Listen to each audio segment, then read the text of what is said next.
Coucou mes petits moches, on se retrouve aujourd'hui pour une vidéo wishlist. C'est assez habituel sur ma chaîne, j'en fais régulièrement. En fait, quand je vois passer des choses qui m'interpellent, qui me donnent envie, et je les note sur une petite liste, et je vous en fais une vidéo. En fait, c'est vraiment les choses qui me tentent, que j'ai envie d'acheter, qui m'interpellent, qui m'intéressent d'aller voir, qui m'intéressent de découvrir. C'est vraiment une wishlist d'un peu de tout. Il y a des bouquins, il y a des fringues, il y a des bijoux, il y a un peu de beauté, un peu genre parfum, tout ça. Qu'est-ce qu'il y a d'autre dans cette liste? Des séries, des expos, des restos, plein de choses. Donc je vous parle de tout ça tout de suite. Ça pourra peut-être vous aussi vous donner des petites idées de sortie, des petites inspirations en tout cas. J'ai hâte d'échanger avec vous ce qui vous tente en ce moment et puis qu'on échange sur tout ça, qu'on se donne tous envie de faire plein de choses et de découvrir des trucs et voilà, allons-y.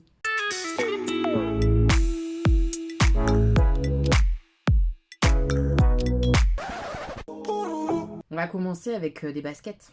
Première paire de baskets qui me tente depuis quelques semaines, hein, même peut-être mois maintenant. J'essaye de trouver la bonne occasion, notamment sur Vinted, parce que c'est des baskets qui valent cher. C'est des Dunk basses, avec une dominance beige et avec une virgule dorée. Je les trouve superbes. Je me dis que ça, l'été, ça doit être trop mignon. Avec un petit jean retroussé, tu mets tes petites baskets Nike basses comme ça, là. Une petite veste en jean. Oh, elles sont trop mignonnes. Je suis sûre qu'elles seraient super jolies sur mon petit 37. Vraiment, je les ziote, mais mettre 120, 130 euros dans une paire de chaussures, j'ai du mal. Déjà, quand on arrive, on se rapproche de la centaine d'euros, c'est difficile. C'est vraiment difficile pour moi psychologiquement. Je le fais de temps en temps, mais j'essaye quand même d'être un petit peu raisonnable. Donc, voilà, on est en mode attente d'une bonne affaire. Je les trouve vraiment trop jolies. J'ai pas de chaussures comme ça, Nike Dunk basses. Celles que j'ai, moi, elles sont hautes à chaque fois. Les Dunk ou les Jordan que je porte, elles sont hautes. J'aimerais bien avoir une paire basse et un peu claire comme ça pour l'été. J'aimerais trop. Une autre paire de baskets que j'ai repérée, c'est une collection qui est sortie sur Harry Potter. C'est la marque Akedo, je connais pas du tout, donc je sais pas si c'est de la qualité ou pas. On est autour de 60-70 balles les baskets. Ils ont fait toutes les maisons de Harry Potter. J'avoue que j'ai une préférence pour Gryffondor et Serpentard. Je les trouve hyper jolies. Ouais, sur un jean, sur un petit legging aussi. Sur un legging, ça peut être hyper joli avec un grand t-shirt Serpentard vert, tes petites baskets Serpentard. Ça peut être sympa. Donc voilà, je les regarde. Pour l'instant, je les regarde. Je sais pas si je vais craquer ou non, mais je les trouve très mignonnes. J'ai vu un t-shirt. Le motif du t-shirt, je le trouve absolument canon. Par contre, le site, j'ai des doutes. Est-ce que ça vaut le coup ou pas? Je le connais pas assez, le site vendeur. Enfin, j'ai jamais commandé, etc. Personne m'en a parlé, je ne connais pas. Mais c'est vraiment le dessin dont je suis tombée complètement amoureuse. C'est Hermione qui reprend, vous savez, le dessin très féministe comme ça avec la femme qui fait ses muscles, là, genre on est fort et tout, avec écrit Leviosa en dessous. Oh, non, je l'aime trop. J'aime trop ce t-shirt. Il reprend trop de choses que j'adore. J'adore Hermione, j'adore Harry Potter. Le Leviosa, et pas Leviosa, j'adore. Et puis le féminisme, quoi. Enfin, on est archi bon, quoi. Là, on tient quelque chose d'absolument merveilleux. Je le trouve trop beau, ce t-shirt. Donc j'ai très envie d'avoir ce t-shirt-là, en tout cas vraiment ce dessin-là. Mais sur un t-shirt un peu de qualité, quoi, qui parte pas au lavage direct. Si vous savez où je peux me le trouver de bonne qualité, je prends. Pour continuer avec Harry Potter, évidemment, j'ai vu... j'ai vu le jeu Harry Potter Hogwarts Legacy. J'ai très envie d'y jouer, mais vraiment, le problème, c'est que je peux pas faire ça. Il faut pas, en fait, il ne faut pas que je mette mon nez dans ce jeu. Il a l'air incroyable, rien que comment tu choisis ta maison, etc. Ça a l'air trop bien, tu peux devenir gentil, méchant et tout. Vraiment, ce qu'ils ont fait sur ce jeu-là, ça a l'air complètement ouf. Le problème, c'est que j'ai pas la possibilité de passer même qu'une heure ou deux par soir, c'est impossible. Donc, ça voudrait dire quoi? Passer des week-ends sur le jeu? Non, non, mais c'est dangereux en fait. J'ai plus de vie en fait. Si je fais ça, non, il faut vraiment pas que je mette mon nez dedans. Mais je suis tentée, mais tentée énormément. Je le trouve super beau ce jeu de vidéo. Il a l'air, waouh! Il a l'air vraiment canon, l'histoire, la façon dont il a été créé, les visuels, tout a l'air ouf en fait. Il faut pas. faut surtout pas que je me le procure, ni pour mon PC, ni pour jouer sur la Switch des enfants. Surtout, surtout pas. On va continuer avec tout ce qui est bouquin. J'ai repéré, là, il y a très récemment, genre un jour ou deux, Le silence d'Isra. Alors, je l'ai repéré sur un vlog de Piketty Bookin. Un vlog spécial sur ses lectures un peu féministes, ou en tout cas vraiment tournées vers la femme, mise à l'honneur de la femme et tout ça. Et il y avait ce bouquin-là qui a l'air absolument bouleversant. Et j'aime ce genre de lecture-là, ces histoires de vie qui sont touchantes, troublantes, bouleversantes. On suit a priori une famille pakistanaise, des femmes pakistanaises, et ça a l'air incroyable, ça a l'air incroyablement dur et beau en même temps. Quand j'ai vu Steph en parler, elle était complètement bouleversée, touchée, et ça m'a grave donné envie de le lire. Donc il est clairement sur ma wishlist, celui-là. Le livre Memphis, alors lui, je l'ai vu sur au moins 3 chaînes de booktubeuses que je suis, et les 3 ont adoré cette lecture, donc j'ai envie de le lire aussi. On suit 3 femmes, je crois, peut-être plus, mais en tout cas, on suit plusieurs femmes d'une même famille, une famille noire qui vit à Memphis, et il se passe plein de choses, voilà, et c'est leur vie, et on les voit avec leurs moments très difficiles, etc. Enfin, ça a l'air trop bien, ce qu'elles en ont dit, c'était léger pour pas trop en dire sur l'histoire, mais ça m'a grave donné envie, et c'est surtout que toutes ont adoré cette lecture. Donc je leur fais confiance. J'ai envie moi aussi d'adorer cette lecture. Le livre absolu, ça a l'air absolument génial. Beaucoup de monde en parle, ça fait un peu le buzz, j'ai l'impression. En tout cas sur Insta, sur YouTube et tout ça, vraiment je le vois beaucoup passer ce livre. Quand on parle de lui, on parle un peu de Hunger Games, tout ça, ces fameuses dystopies que moi j'adore. Hunger Games, comment c'est l'autre, Divergente, ce genre un peu de trucs là. Ça donne grave envie. A priori, il y a pas mal de personnages. L'univers a l'air vraiment bien. Ah, c'est un gros pavé, c'est un gros bébé. C'est un tome 1. Mais il me donne envie. Il me donne vraiment envie parce que il a l'air incroyable, quoi. Vraiment, il a l'air trop bon, quoi, ce bouquin. J'ai envie de tester cette lecture, j'ai envie. J'ai mis sur ma wishlist parce que j'avais passé un moment très doux, très réconfortant, très touchant avec Mémoire de la forêt. Du coup, j'ai mis le Mémoire de la forêt numéro 2.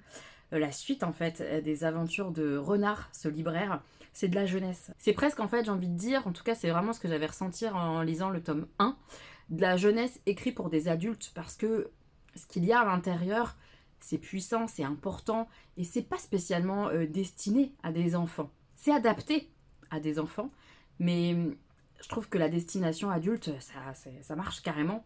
Et c'était très bien foutu le premier tome et tout, et j'ai bien envie de retrouver Renard dans une autre aventure. Dans le premier tome, on était vraiment sur le thème d'Alzheimer, et là, les premiers retours que j'ai vus, c'est pas du tout le même thème et tout ça, on est sur une autre histoire, mais a priori, tout aussi bien écrit, tout aussi touchant, tout aussi... enfin voilà, tout aussi bien quoi. Donc j'ai bien envie de reprendre l'aventure dans la forêt avec Renard. Ouais, Archibald Renard, je crois qu'il s'appelle. Un livre qui me donne énormément envie. Il avait été décrit par un libraire dans une des vidéos de Audrey Le Souffle des mots, parce que parfois elle fait comme ça des visites dans des librairies, et elle demande au libraire de lui conseiller 2, 3 bouquins, et elle en choisit un. Et ce livre-là avait été conseillé à Audrey, et je crois bien qu'elle l'a pas acheté. Je crois bien qu'elle avait choisi un autre roman, je crois. Mais moi, la manière dont ça avait été décrit par le libraire ou la libraire, j'avais été conquise. C'est Soufi, mon amour. Donc, je sais pas beaucoup de choses de ce roman. Ce que je sais, c'est que il a l'air très puissant. La manière dont en parlait la libraire ou le libraire, je me rappelle plus, c'est fou, mais je me rappelle des mots et tout, et du ressenti émotionnel. Ça avait l'air très touchant. On parle de religion musulmane, du soufisme, je crois que ça s'appelle comme ça. Je connais très peu, pas du tout en fait même, ce courant de religion là. On parle de ça, mais on parle aussi énormément d'amour. Je sais pas en fait, ça m'interpelle grave. J'ai envie de tester ce genre de lecture un peu qui sort quand même pas mal de ma zone de confort, de voir si je peux apprécier, aimer. En tout cas, a priori, les mots avaient l'air beaux et puissants, et j'ai envie de ça en ce moment dans mes lectures. Une belle plume, de la puissance, des choses qui vont droit au cœur. J'ai envie de ça. Donc peut-être que ça pourrait me convenir. Voilà, il est sur ma wishlist ce livre-là. Un livre dont je ne sais rien, c'est Je suis ton soleil, et pourtant il est complètement sur ma wishlist parce que c'est un des livres préférés de Audrey, Le Souffle des mots, que j'aime bien lire les lectures qu'elle a vraiment aimées, qui l'ont touchée, qui l'ont bouleversée. Je la rejoins sur certaines lectures, un peu moins sur d'autres, mais j'aime bien lire les vrais coups de cœur, les vrais must-have des youtubeuses ou youtubeurs que je regarde parce que c'est un peu, comment dire, ça leur appartient vachement et j'aime bien lire les choses qui leur appartiennent puisque j'aime bien les regarder, vous voyez. Donc j'ai très envie de lire celui-ci, Je suis ton soleil. Je ne sais pas de quoi ça parle. Je ne sais pas. Je sais qu'il est classé à la fois chez les adultes, à la fois chez le young adulte. Mais je sais pas le thème et tout. Je sais que c'est touchant a priori. Mais à part ça, j'en sais rien. Donc dites-moi si vous l'avez lu sans me dire de quoi ça parle, s'il vous plaît, parce que j'aimerais bien me garder un peu la surprise. Mais est-ce que vous avez aimé ou pas? J'aimerais bien avoir un avis sur ce bouquin-là, mais sans me donner le thème. Un livre que j'ai vu passer en story, pareil, sur le compte Insta du Souffle des mots, décidément il y a beaucoup d'elle dans cette vidéo, c'est Le ciel est partout, mais je ne l'ai pas vu chroniquer, je ne crois pas. Mais en fait, dans cette story, c'était une abonnée à elle qui disait merci de m'avoir fait acheter ce livre, c'était bouleversant, etc. Enfin, elle était hyper touchée, hyper émue, elle avait adoré sa lecture. Du coup, ça m'a donné envie. Je vous lis le résumé qui est juste ici, je l'ai pris à côté de moi. Je suis censée pleurer la mort de ma sœur, pas tombée amoureuse. Comment Lénie peut-elle continuer à vivre après une telle tragédie? A-t-elle encore le droit de plaire et de désirer, d'être heureuse, de rire? Parfois, il faut tout perdre pour se trouver.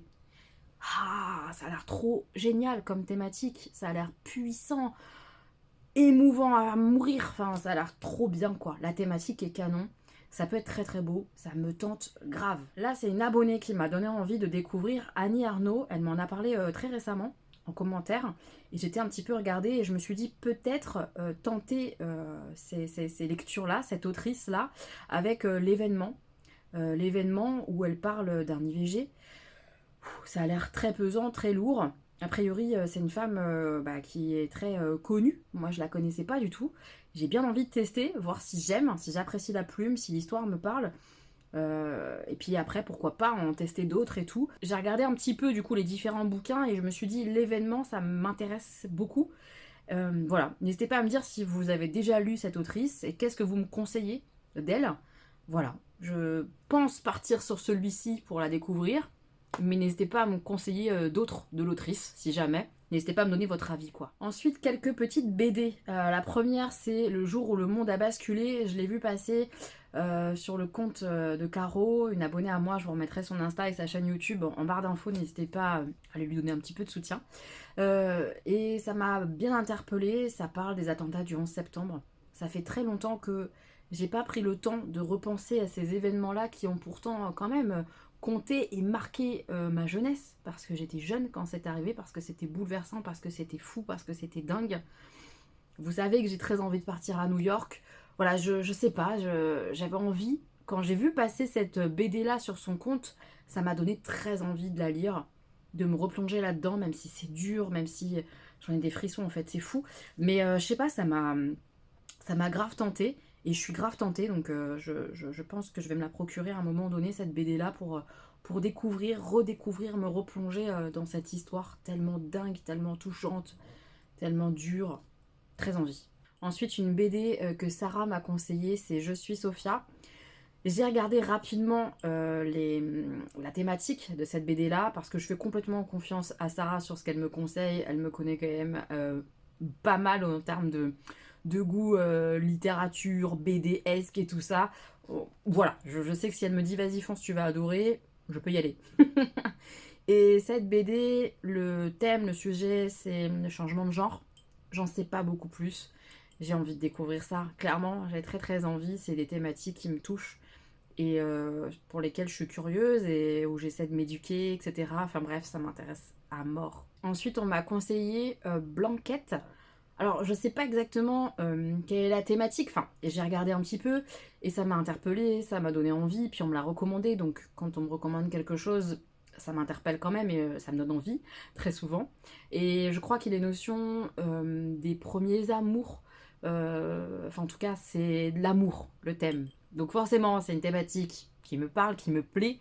Après, ça dépend comment c'est fait, etc. Mais en BD et tout ça me tente bien, et puis on m'a dit vraiment genre c'est un incontournable, il faut que tu lises ça, c'est vraiment génial. Donc, c'est sur ma wishlist, et j'ai très envie de découvrir cette BD là. Bientôt peut-être, bientôt. J'ai vu des super beaux marque-pages sur Instagram, sur le compte Hello Little, je crois que c'est. Je vous mettrai le nom du compte ici et vous aurez tous les liens de toute façon en barre d'infos.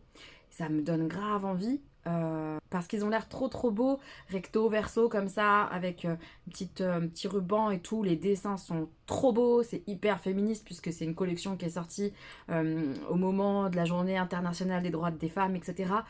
Oh, ils sont beaux, ils sont trop beaux ces marque-pages. Je suis tentée, je suis à ça de craquer parce que je les trouve vraiment canon et je sais qu'ils vont pas rester très longtemps quoi. Ensuite, des bijoux. J'ai repéré des petits bijoux, notamment une créatrice qui s'appelle Peau de Fleurs. Déjà, j'aime bien Peau, P-E-A-U, comme ça, Peau de Fleurs. Je trouve ça trop joli comme nom.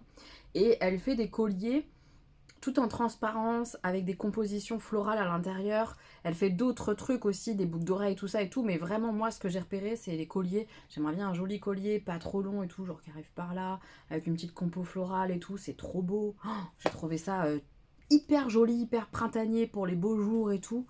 Magnifique. Je trouve ça superbe. Donc, je le regarde, ce site et cette page Instagram. Je regarde ça avec assiduité. Ça me tente. Toujours dans la transparence, ça c'est à cause de ma collègue Joëlle, parce qu'elle a acheté une bague que je trouve magnifique, une bague dorée avec au centre beaucoup de transparence et tout, c'est magnifique, avec un petit strass en plein centre et tout, et elle en a plein de modèles différents, je sais pas lequel je préfère et tout, mais tout me tente, tout me donne trop envie, j'ai grave envie d'avoir une jolie bague comme ça pour aller sur mes mimines, avec ce côté transparent, je trouve ça très beau, très beau, je sais pas ce que j'ai en ce moment avec les bijoux transparents, doré, transparent.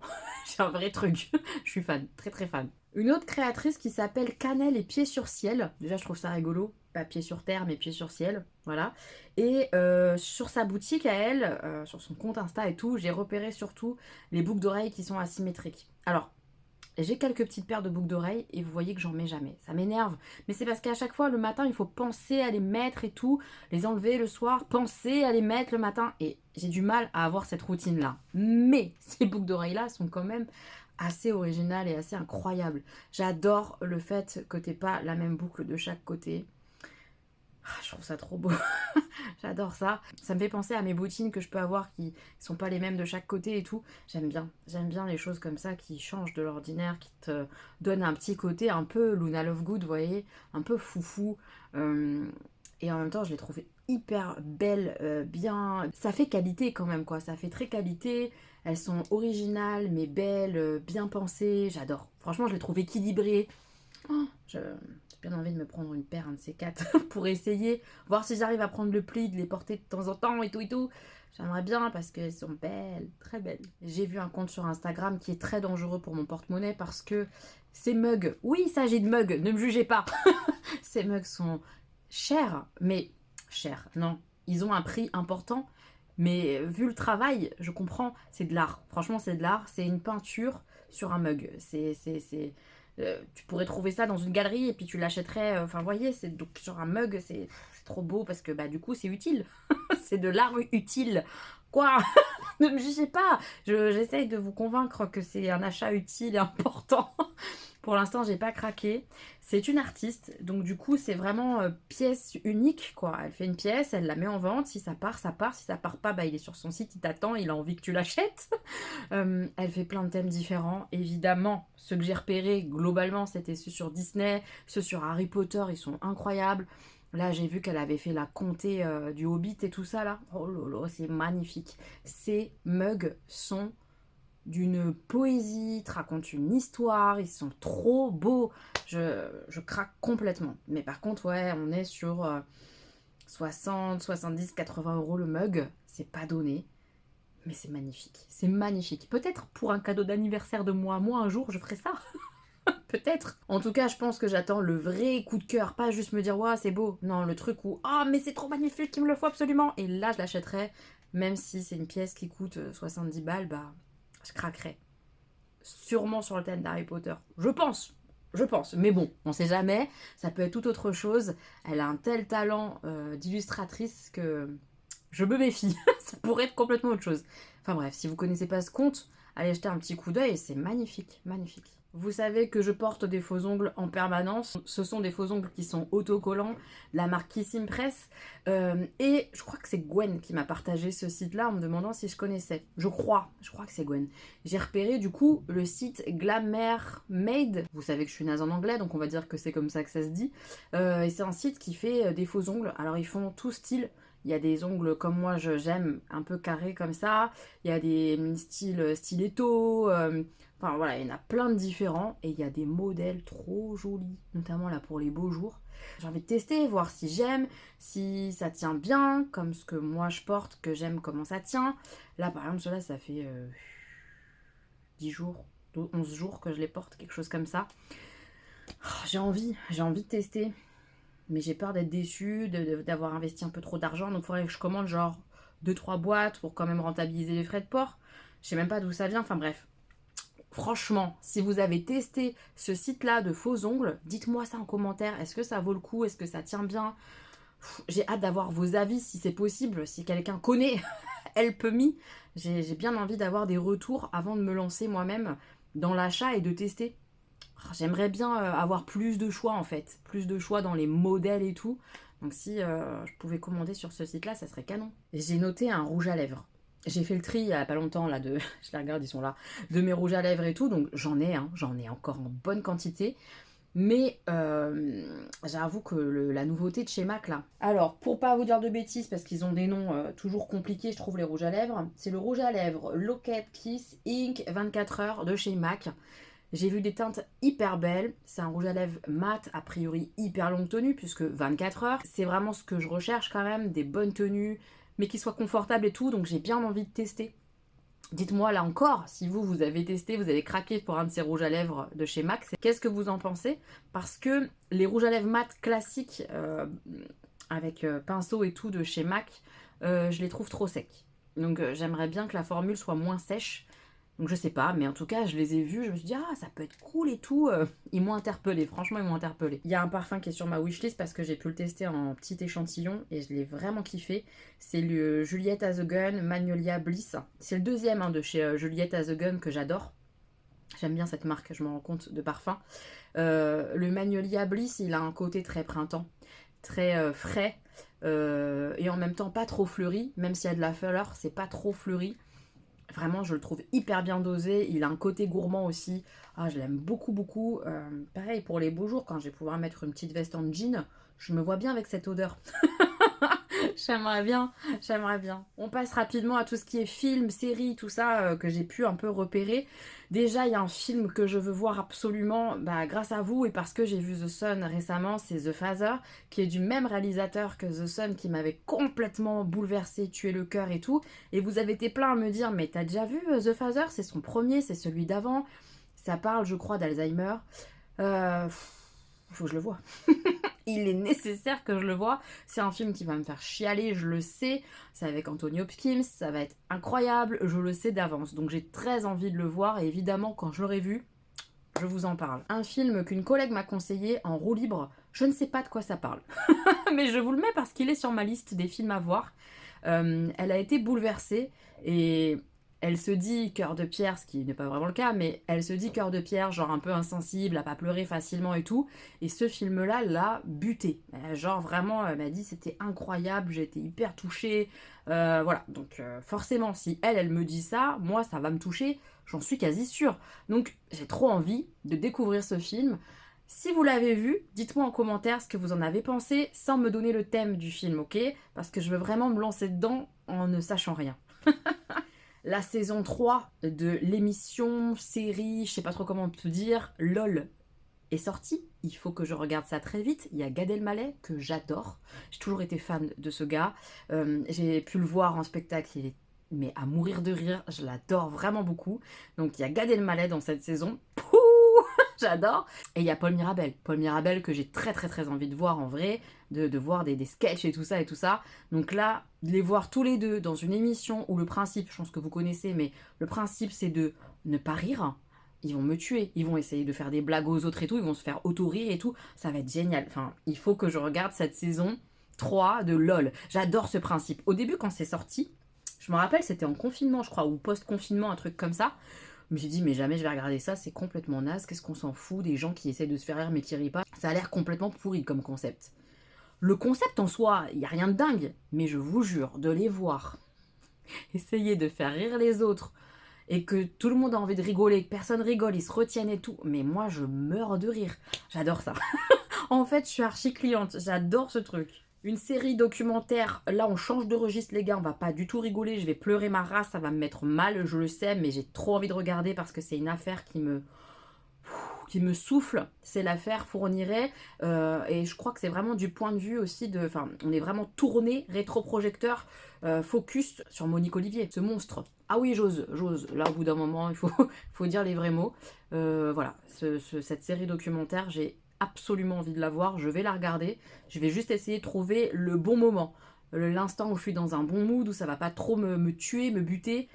Enfin voilà, il faut que je sois à bien pour regarder cette série docu, mais ça va être fou quoi. C'est sur Netflix, il faut que je regarde. Il faut parce que cette affaire, elle est tellement ouf que, ouais, tellement de monstruosité. Et je trouve ça très bizarre hein, que ça m'intéresse autant, ce genre de choses, hein, mais ça m'intéresse. En film qui va sortir, ma mère a vu passer l'info, elle me l'a donné et du coup j'ai pris des infos sur ce film-là, La Chambre des Merveilles. Ça a l'air bouleversant et très touchant, une maman qui part comme ça un peu à l'aventure, réaliser les rêves de son fils qui est dans le coma je crois. Elle va réaliser en fait les 10 choses que son enfant rêve de faire avant de mourir je crois. Et bien sûr ça va être très dur, très bouleversant, très touchant. Mais dans ce que j'en ai lu, parce que j'ai pas regardé de bande-annonce exprès pour pas me spoil du tout, il y a l'air d'avoir de la lumière. Des choses belles à l'intérieur de cette tristesse et de ce malheur et tout ça.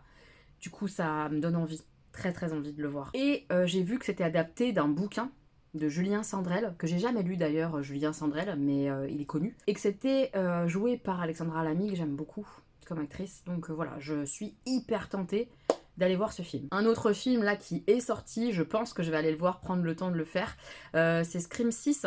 Scream pour moi c'est Scream 1, 2, 3, c'est mon enfance quoi.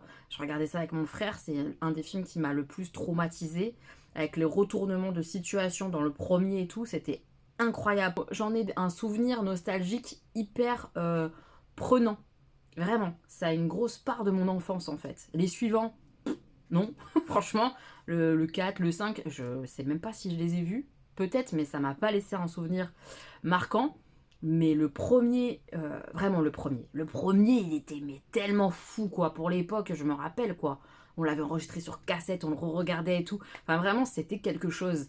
Et de revivre ça peut-être au ciné un soir, à essayer de me faire peur et tout, peut-être que ça peut me plaire, je sais pas. Voilà, je sais pas. Je sais que Gwen, elle y va ce soir, là, au moment où je suis en train de filmer. Je lui dis de me faire un petit retour, savoir si elle avait aimé, pas aimé et tout. Et je verrai. Mais dans l'idée, j'ai bien envie de voir Scream 6, quand même, pour voir ce que ça peut donner. En expo, évidemment, l'exposition sur Harry Potter va bientôt arriver à Paris. Je vais la voir, sûrement avec mes enfants et ma mère. Rien n'est encore décidé, mais il y a des grandes chances parce qu'ils avaient envie de le faire. Donc, je pense que ça va se faire comme ça. J'ai hâte, j'ai super hâte, les décors, les costumes, les petites mises en situation et tout, on va passer un super moment, il y a de quoi faire des super belles photos je pense, des beaux instants, ça va être trop chouette de se plonger dans Harry Potter, ça fait toujours du bien, ah j'ai trop hâte, j'ai trop hâte, j'ai peur qu'il y ait beaucoup de monde et qu'on puisse pas profiter comme il se devrait, à voir, je sais pas quand on va y aller, mais j'ai trop hâte d'aller à l'expo Harry Potter, franchement, ça va être canon, je pense.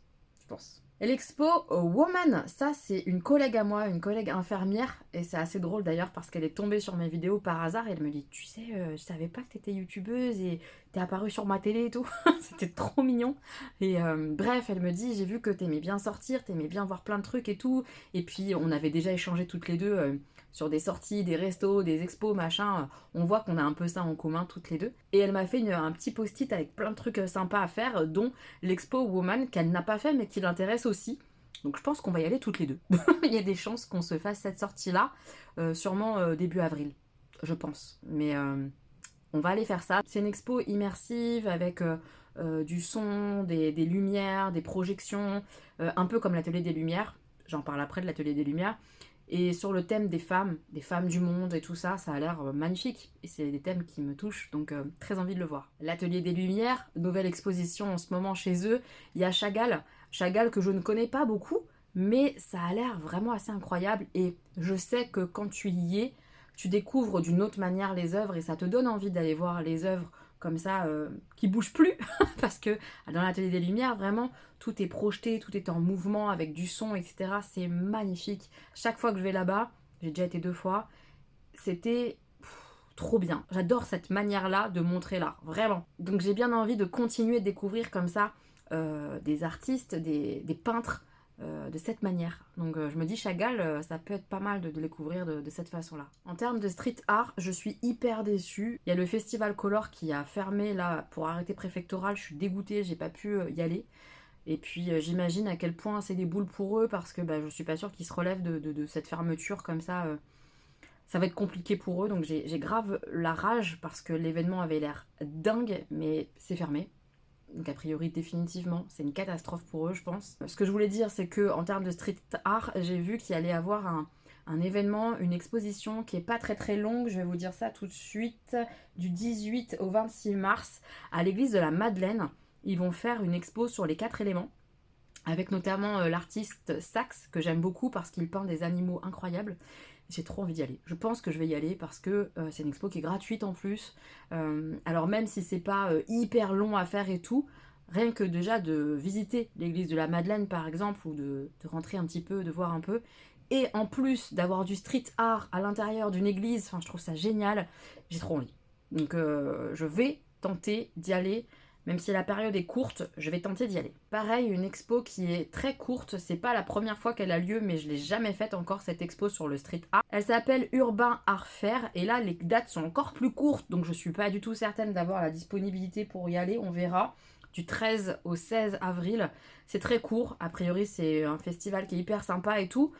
Ah, j'ai envie de faire tout ça, mais les dates sont courtes, moi il me faut un peu plus de temps les gars, pour pouvoir programmer les choses.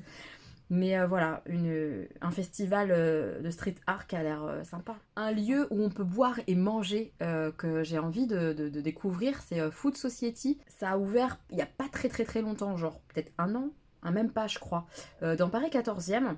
C'est dans un espèce de centre commercial et tout. C'est un grand espace où il y a plusieurs endroits pour manger, un bar et tout ça, et tu peux t'asseoir où tu veux. Ça me fait penser à la Felicita dans Paris 13e. Je sais très bien que je sais pas dire les choses, mais cet espace, je vous avais montré, j'y avais été avec Asma, cet espace comme ça où t'as un peu de resto italien, un peu de telle nourriture, un peu tel autre truc avec tout un décor et tout. Et là, pareil, Food Society, ça a l'air vraiment très sympa, très fun. J'ai bien envie d'aller me poser, découvrir un peu le lieu et tout. Bonne ambiance, ça a l'air cool. Et c'est pas très loin de mon taf, donc ça, je pense que j'irai prochainement. Et enfin, le dernier endroit que j'ai noté sur cette petite wishlist, enfin petite grande wishlist, c'est le lieu Oba. Et c'est pareil, c'est ma collègue Laetitia qui en a parlé. Oba, c'est un endroit, c'est un lieu à l'intérieur d'un parc. Donc déjà, c'est hyper cool dans Paris et tout. Et en haut, c'est de la restauration. Et en bas, au bas, donc haut, tu manges, et bas, tu peux prendre des cours de cuisine, etc. Il y a beaucoup de restauration végétarienne, donc comme je suis végé, c'est plutôt cool. Et la mentalité, l'univers autour de ce lieu a l'air vraiment sympathique.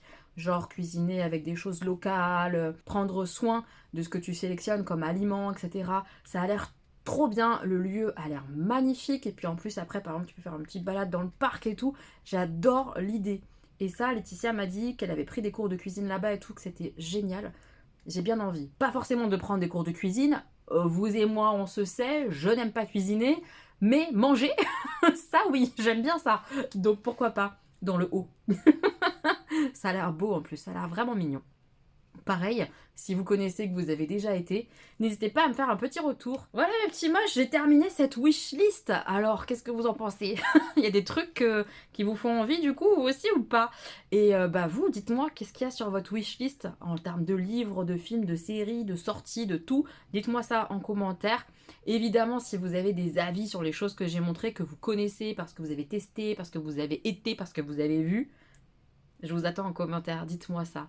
Je vous embrasse très fort mes petits moches. On se retrouve très bientôt pour une nouvelle vidéo. Des bisous!